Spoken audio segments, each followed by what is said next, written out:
7 февраля я приехала сюда. И собственными глазами увидела просто то, что здесь происходит. Это треснутая черепица, которую они привезли. Они ее сами сломали, она была целая. Балки я увидела. Я увидела гвозди, которых теперь никогда никто не сделает, наверное, которых теперь не существует. Я увидела эти наглые лица, которые ошиваются, извините, на территории нашего памятника. И это было...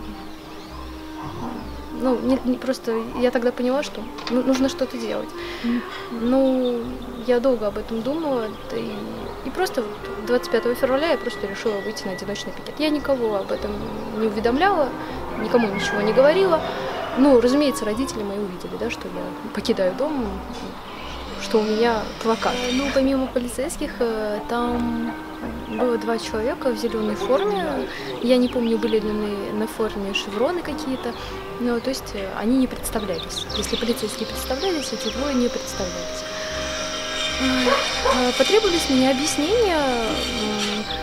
Сказали, если я не буду сотрудничать, то повезут меня в участок и уже будут составлять протокол.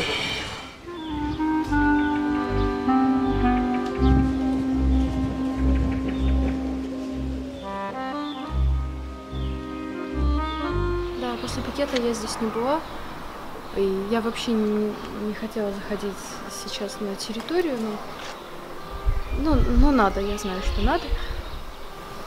Впечатление, что я хожу по могильнику.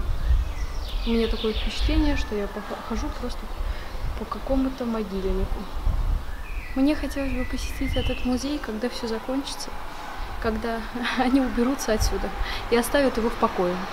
Ну а мы, как всегда это делаем, будем восстанавливать заново нашу историю.